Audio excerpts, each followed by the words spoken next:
हम दावा करते हैं कि हम 2024 में भी हम आएंगे, 2029 में भी हम आएंगे। भाजपा एक बार आना जानती है, जाना नहीं जानती है। 2-4 सीट ऊपर नीचे हो सकती हैं, व्यवस्थाओं के कारण हो जाती हैं। भाजपा 2024 के विधानसभा चुनाव में 10 का आंकड़ा भी नहीं छू पाएगी।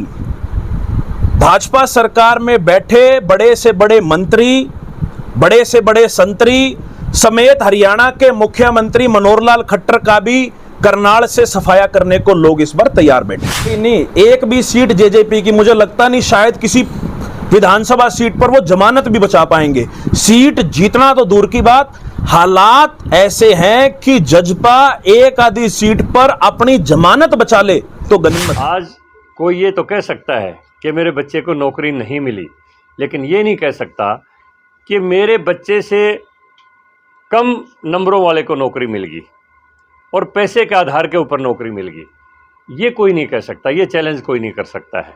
ये व्यवस्था परिवर्तन है और जो पुरानी व्यवस्था से जो लोग फ़ायदा उठा रहे थे, जिन्होंने इसको एक उद्योग के रूप में राजनीतिकरण किया हुआ था, वो लोग तिलमिलाते हैं। हरियाणा के HPSC दफ्तर के अंदर 90 लाख रुपए रंगे हाथ कैश पकड़े गए और ये सरकार बिना खर्ची बिना पर्ची की बात है।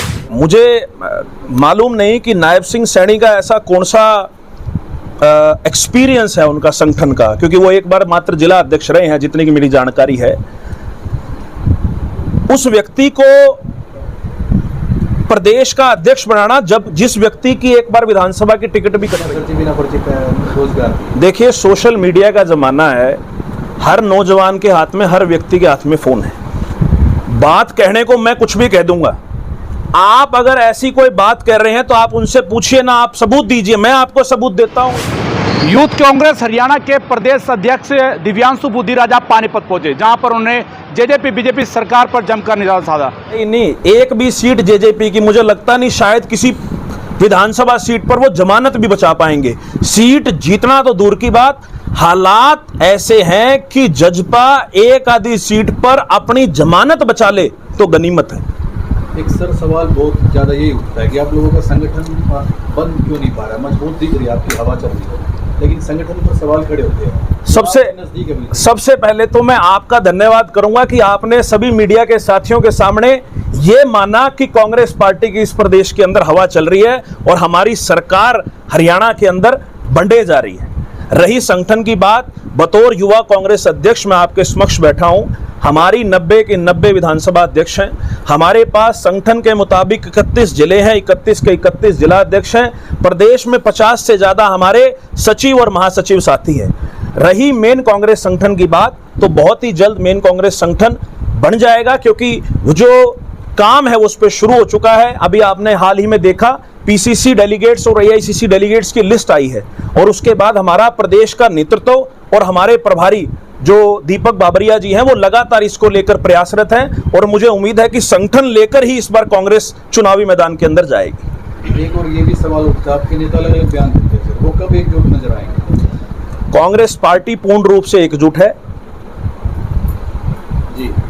और अगर आप ये बात कहें अलग अलग बयानों की, तो कांग्रेस पार्टी एक ऐसी लोकतांत्रिक पार्टी है जिसमें सभी को अपनी बात रखने का अधिकार है।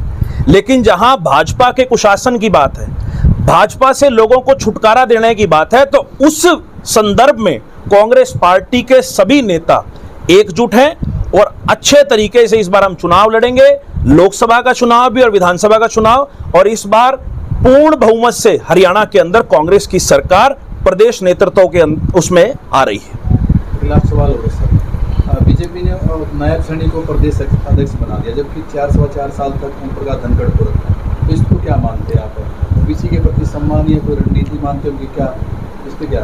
देखिए, मुझे मालूम नहीं कि नायब सिंह सैनी का ऐसा कौन सा एक्सपीरियंस है उनका संगठन का, क्योंकि वो एक बार मात्र जिला अध्यक्ष रहे हैं जितनी की मेरी जानकारी है।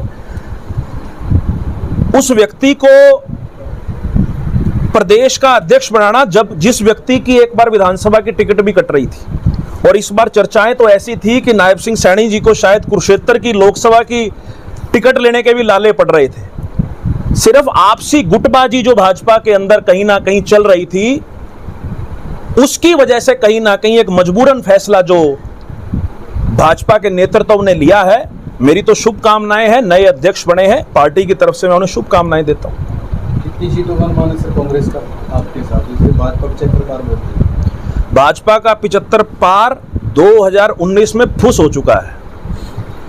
लोगों ने तो उन्हें बाहर भेजने की तैयारी कर ली थी। ये जज्बा वाले आके उनकी गोदी में ना बैठते तो आज हरियाणा के अंदर भाजपा की सरकार ना होती। और ये बात मैं आपको कह रहा हूं, 10 का आंकड़ा डबल डिजिट के अंदर भाजपा हरियाणा के विधानसभा चुनाव में नहीं पहुंच पाएगी। कांग्रेस पार्टी के चेहरों पर अब की बार वो चुनाव लड़ेगी सर, कैसे चेहरे नई जी आ सकते हैं आप भी? देखिए, बिल्कुल सभी वर्गों को और समाज के सभी लोगों को हम लोग साथ लेके चलेंगे। हमारा प्रदेश का कुशल नेतृत्व है और प्रदेश की जनता आज कहीं ना कहीं चौधरी भूपेंद्र सिंह हुड्डा जी के शासनकाल को, कांग्रेस पार्टी के शासनकाल को याद कर रही है। इस बात में कोई दो राय नहीं। लोग आज कहीं ना कहीं कांग्रेस की तरफ और प्रदेश नेतृत्व चौधरी भूपेंद्र सिंह हुड्डा जी, चौधरी उदय भान जी और लोकप्रिय नेता दीपेंद्र सिंह हुड्डा जी की तरफ टकटकी लगाए देख रहे हैं। कांग्रेस पार्टी के सभी नेता सम्मानित हैं, सभी अपने अपने क्षेत्रों में मजबूती रखते हैं, सभी को संगठित और एकजुट करके कांग्रेस पार्टी इस बार चुनाव लड़ेगी। एक सवाल हो रहा है, अनिल विज ने भी बयान दिया कि हुड्डा जी के लिए जेल तैयार है, तो उसको कैसे मानते हो आप? क्यों एक बड़ा नेता इतने ऐसा बयान दिया? ये उनकी घबराहट है। भाजपा की राजनीतिक जमीन खिसक चुकी है। अनिल विज जो इतने बड़े बड़े बयान दे रहे हैं, आप अपनी विधानसभा बचा ले तो बड़ी बात है। विज साहब, आप ना तो कोई कोर्ट हैं, ना तो कोई जज हैं।